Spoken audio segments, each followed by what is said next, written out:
So Luke chapter 22, 31 to 53. Simon, Simon, Satan has asked to sift all of you as wheat, but I have prayed for you, Simon, that your faith may not fail. And when you have turned back, strengthen your brothers.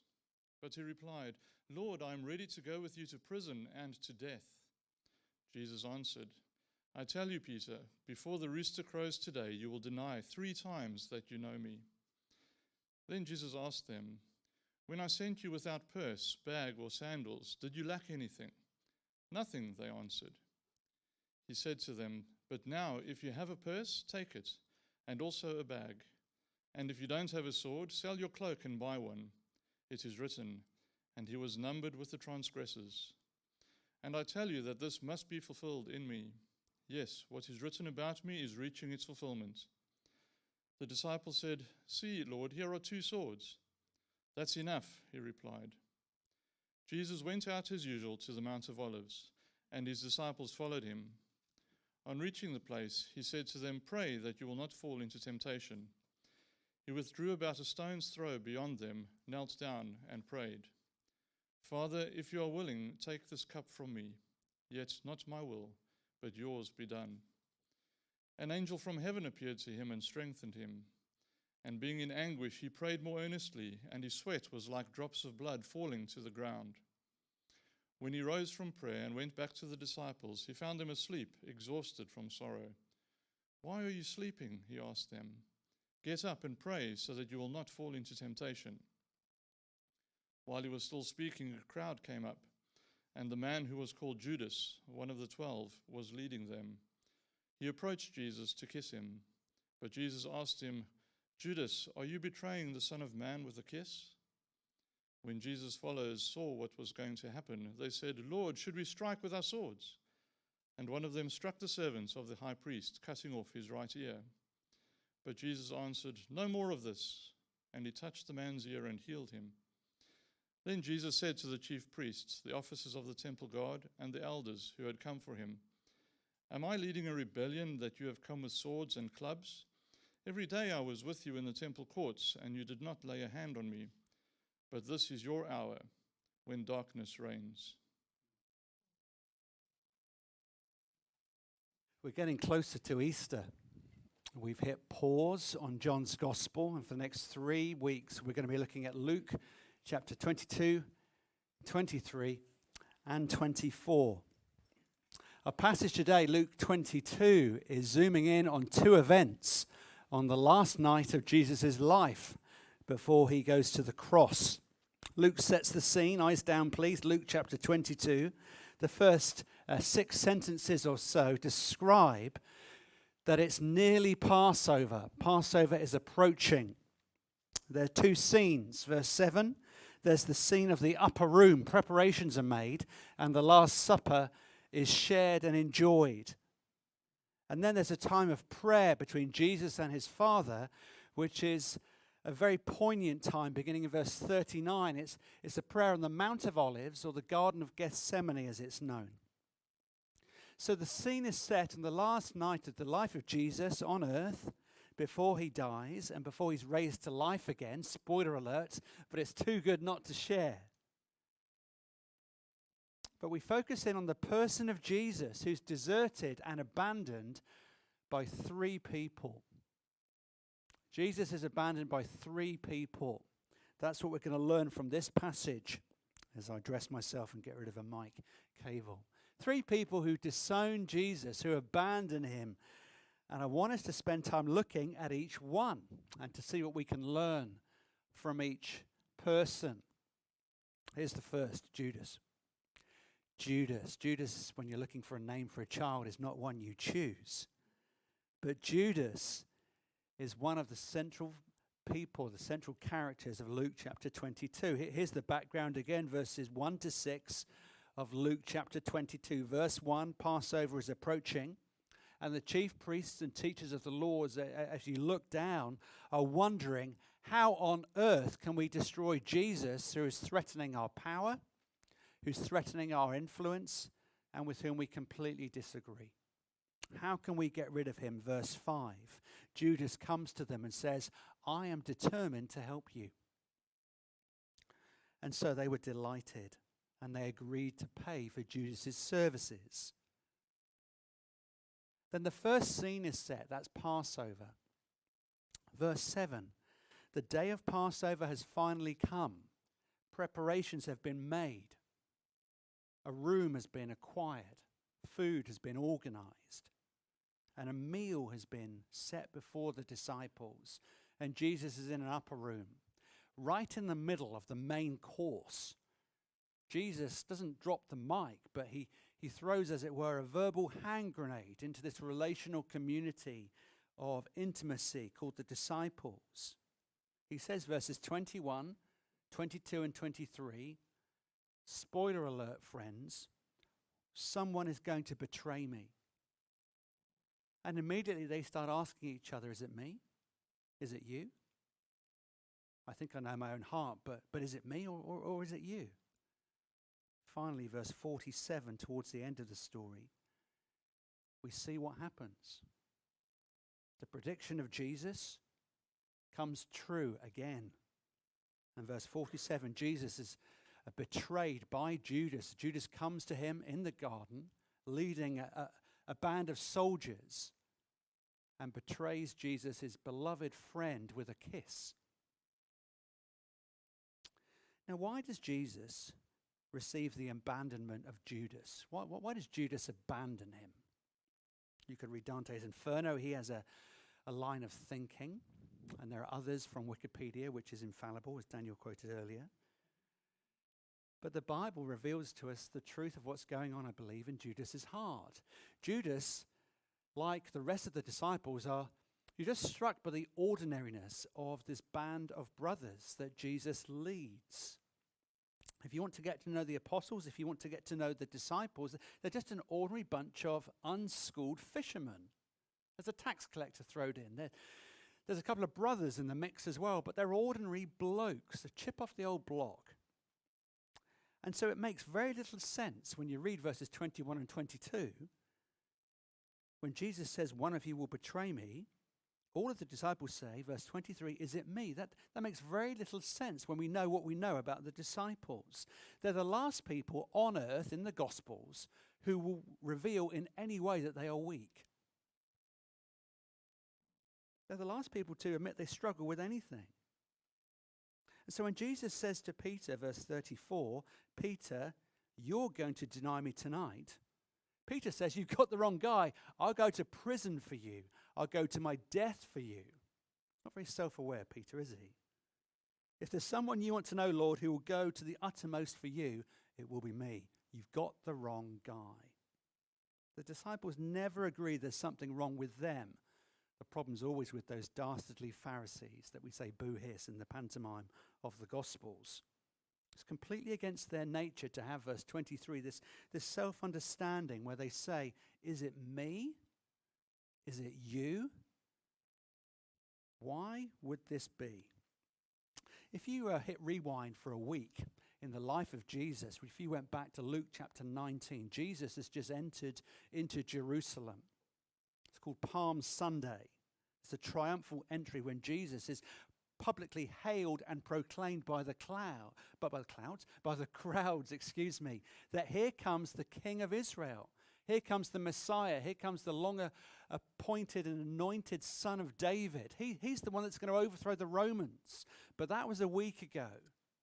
And in the week since that event happened, nothing has changed in the modus operandi of Jesus. He's gone around preaching and teaching. And what that means for the religious leaders is that either they have to kill him or they have to bow to him. They have to take the political power that they feel that will give them kind of authority and prestige that they long for, or they have to deal with Jesus. The pressure is building in Holy Week. And that's the reason that you get to the beginning of chapter 22 and you read these words. Verse 2, the chief priests and teachers of the law were looking for some way to get rid of Jesus, for they were afraid of the people. They were afraid of what was going to happen because of what happened a week earlier, that Jesus was going to be made king. And if Jesus, their opposing force, was made king, then they would lose out. So how do we get rid of him? How do we crush him? How do we rid this troubler from our midst? What are we going to do? And Judas must have thought something that every single disciple, I think, was thinking. Jesus, when are you going to reveal who you are? Why are you not taking power that is yours? Why are you not rallying the troops? Why are you just doing what you always do? Why are you just preaching and teaching? The clock is ticking. And either, Jesus, I need to align myself with you, or I need to align myself with the religious leaders and the chief priests. But I don't want to be caught out on the wrong side of history, thinks Judas, I believe, and all the other disciples. And Judas was the one who had that thought and acted upon it. That must be what's behind verse 23. They all knew that they were capable of doing what Judas alone did. They all began to question among themselves, is it me? That shows the ordinary, the proud disciples were willing to admit that they could betray Jesus. Who's he talking about? One with whom I share this bread, one with who shares this cup with me, will betray me. Who is it? Now, this clearly has nothing to do with us. This clearly has nothing to do with us. It's just an event in history. There's only one Judas in history. No, I believe there's a principle here that has everything to do with us. Judas, you see, follows Jesus when it looks like he can make a profit from Jesus. Judas follows Jesus when it looks like there's a chance of power. I'm on his side. But a week's passed and now I'm going to be on their side. Judas follows Jesus when there's a chance of prosperity. But as soon as there's the reality that there's a cost to following Jesus, he sells him off, literally. I don't want to be caught out on the wrong side of history. When it looks like all will be well, I will follow Jesus, I'll follow you to the end, says Peter. I will follow you, I'll be one of your inner circle, says Judas. But when the cost comes, when Judas can see what might happen, that he will be numbered with Jesus, which means he will die, he will pay the ultimate price, as the religious leaders and the Romans seek to snuff out everything that opposes their power and their influence and their renown. Judas does not want to be caught out on the wrong side of history. Don't you know that this is in your heart? It's in my heart. When the sun is shining, all is well. I'll follow Jesus to the end. But when suffering comes, young people, when you will be mocked, when you will be teased for saying that you go to church on a Sunday morning, it's so easy, isn't it, to disown Jesus? The cost is too great.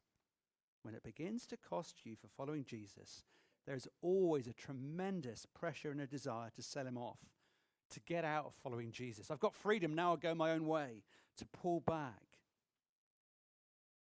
Because the Bible's so clear. There are only two ways to live. You can either pursue God because you want to serve him. He has the affections of my heart. I owe him my life, my all. Or I'm going to follow Jesus as long as he serves me. Those are the two ways to live. There's no middle ground. It's one or the other.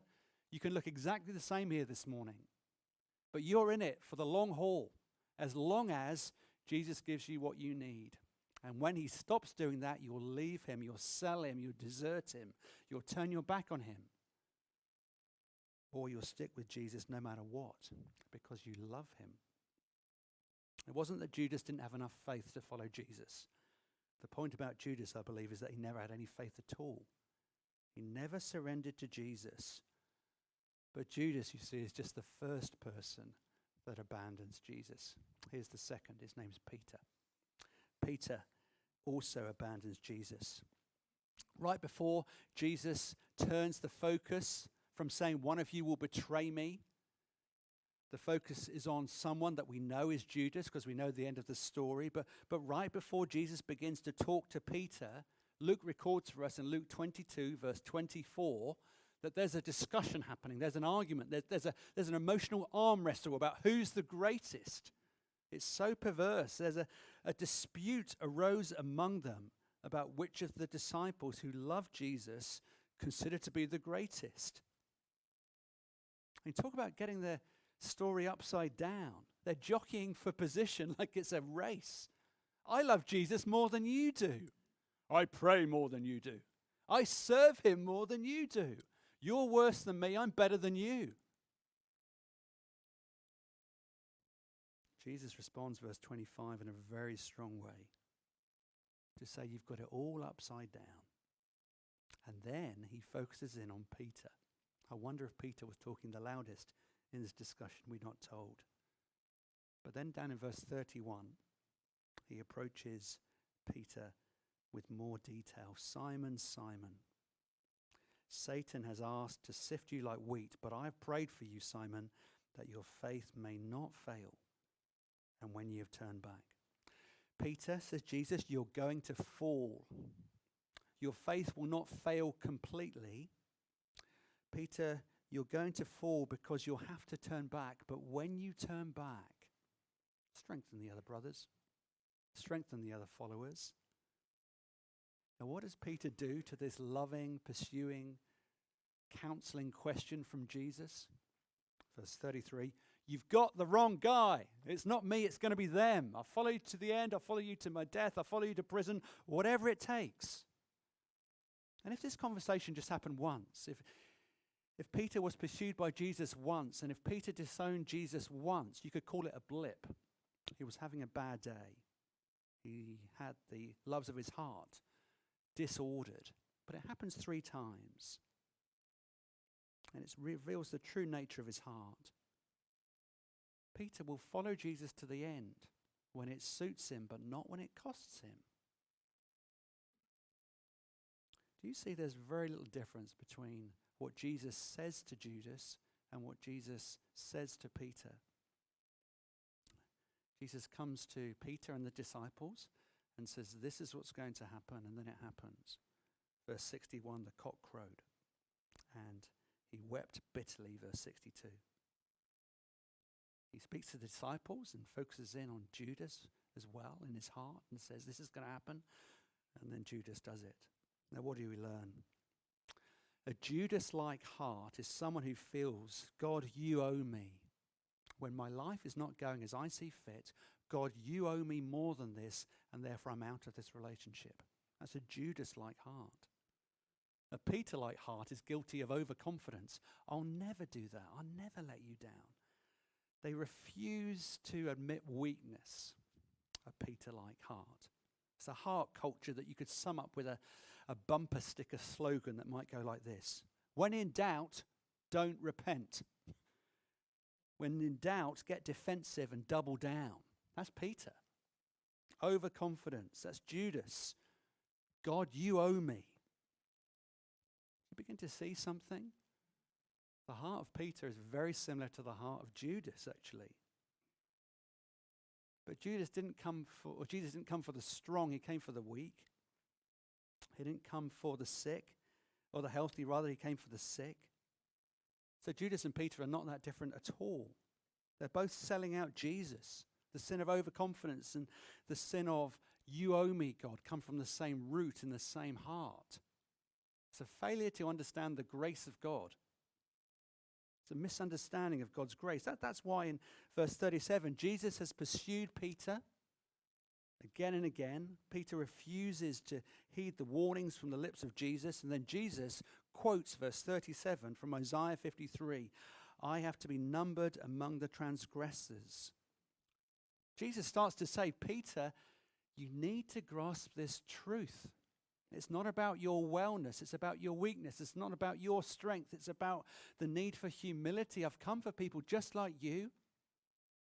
I've come to die as a substitute for the sins of the world. It's not about you, Peter. It's about who I am. It's about grace upon grace. Don't follow me as an example. Don't say you'll follow me to the ends of the earth. I'm not an example. Verse 37, I'm a substitute. You're not saved by following me. You're saved by trusting in me. Verse 37. I have to be numbered among the transgressors. Don't try and defend me, Peter. You need to bow the knee and worship me. In Mark's gospel, in Mark chapter 14, right before Judas betrays Jesus, There's a wonderful story of Mary who smashes this very expensive bottle of perfume to access what's in it and pours it, anoints the feet of Jesus. Very, very precious story in the life of Jesus. And Jesus looks at her. Everybody around her says, that's way too expensive. Judas is just pulling his hair out because he looked after the money. That's too extravagant. How dare you? And in Mark 14, verse 9, paraphrasing, Jesus says, don't bother her. Leave her alone. What she has done is beautiful. To the end of the world, people will still remember this act. And the very next verse, Mark records that Judas went out and sold Jesus. Here's the point. You will always sell Jesus. You will always turn your back on Jesus. You will always disown Jesus to the degree you believe you are saved by your works. God owes me a good life.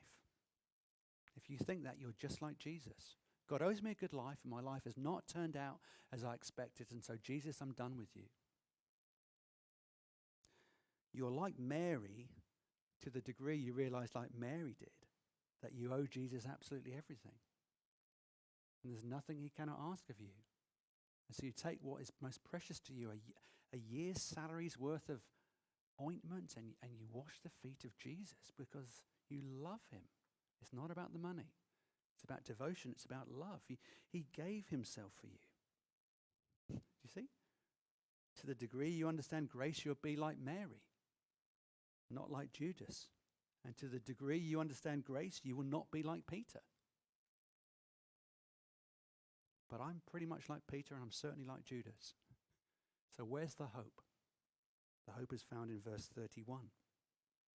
Jesus goes to Simon Peter, who will disown him, who will betray him, who will abandon him. And what does he say? Simon, Simon, Satan has asked to sift you as wheat, but I have prayed, Simon, that your faith may not fail. I like thinking what Jesus did not say. Jesus did not say, I will pray for you if. I might pray for you. I will pray for you. If I remember, I'll get around to praying for you. Jesus says, I have prayed for you. Jesus already knows what Judas will do. He already knows what Peter will do. And he says, I have prayed for you. He's just like the Father in Luke chapter 15.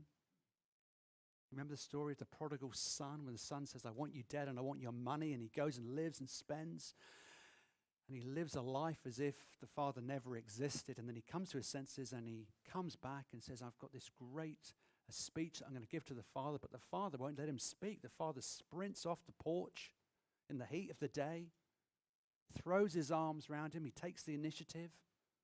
The son can't even get a word out because the father is embracing him, taking all his dirt upon himself, embracing his smelliness and his uncleanness. He knows what he's done. He's a man of the world.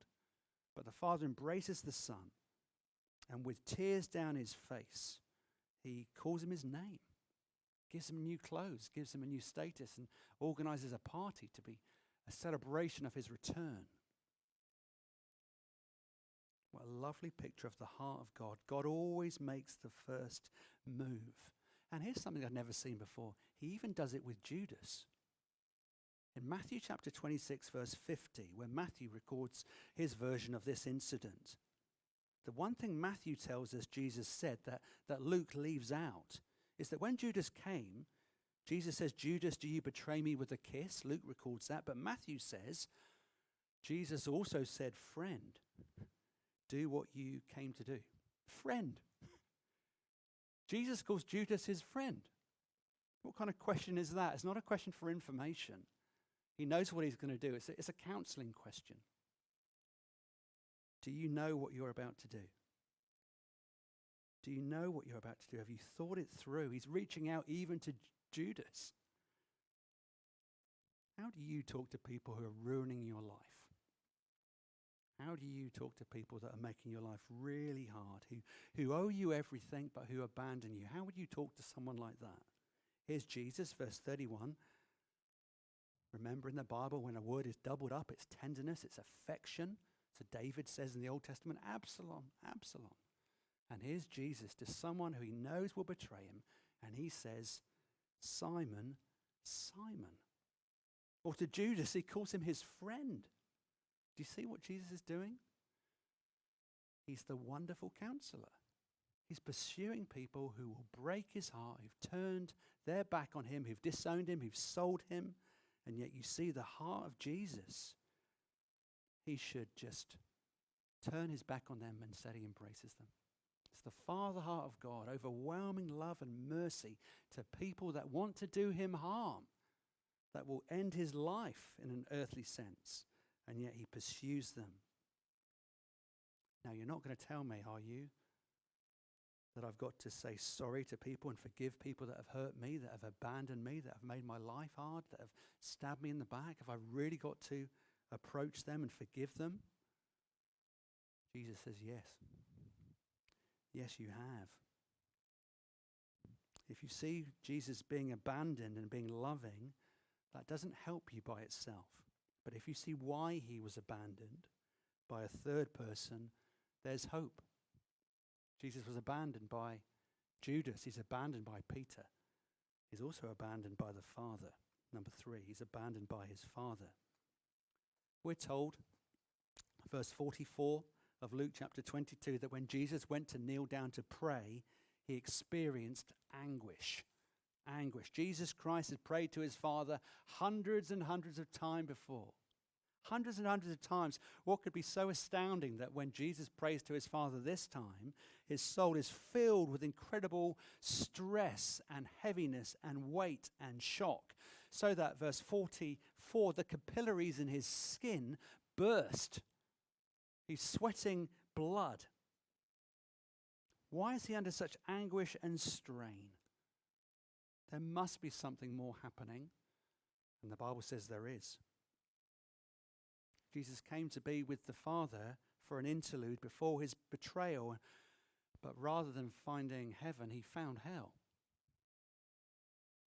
Opened up before him in full 3D vision, in modern parlance. The agony of Jesus is vivid and bright and immediate.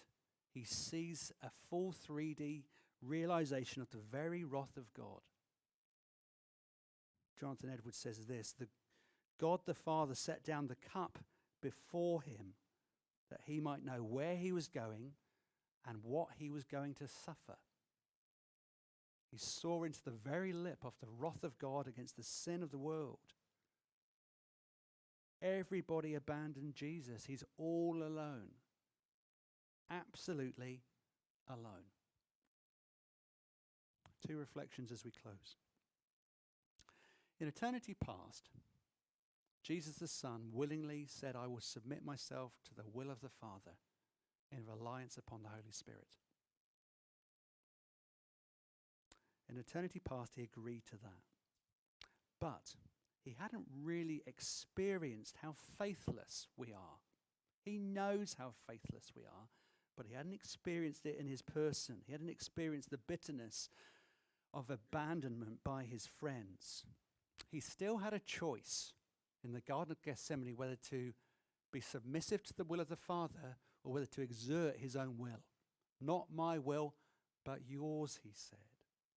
More than that, the gospel writers tell us that the reason Jesus Christ began to be utterly shocked at this point was because he tasted a foretaste of the abandonment he was going to experience on the cross. The Father sets the cup down. Jesus sees into the cup, and he is shown, this is what you're going to experience. I want you to know, if you don't drink the cup to the dregs, then they will have to drink the cup to the dregs. If they live, those who have faith in you, then they will only live if you experience the reality of the wrath of my heart against sin. Which one will it be, says the Father to the Son. And the Son says to the Father, I love you, your glory, and I love them so much, I will endure even this. See, friends, if you see what Jesus Christ did in the dark for you, if you see Jesus obeying in full the experience both of who we are in our abandonment of him and what he was going to do. He sees who we are, and he sees what God was going to do, and yet he still loved you. If you see that, then you have power to forgive other people. We so often abandon him, don't we? We so often throw Jesus under the bus. We so often prefer the way of comfort rather than the way of the cross. But if you realize that he didn't abandon us, if you realize that he held fast, knowing the depth of the sin of our own heart and my heart, that he reaches out to you anyway, knowing that you will let him down, knowing that you will betray him, knowing that you will not confess Christ as Lord every day of your life. He dies anyway for you and for the glory of his Father and his renown. If you grasp that truth, that is a truth of stability. That means you won't be a Judas. That truth will humble you, which means you won't be a Peter. That means you'll be able to deal with your guilt because you see the depth of his love for you. That means you'll be able to handle criticism because Jesus knows the depth of your heart, but he loves you the same. That means you'll be able to handle suffering, as difficult as that is. Because Jesus stayed with you no matter what. You will abandon other people just like they abandon you. But if you see how true Jesus has been to you, you will be more true to him and everyone else around you. He saw into the cup and he did not pull back. Let's pray.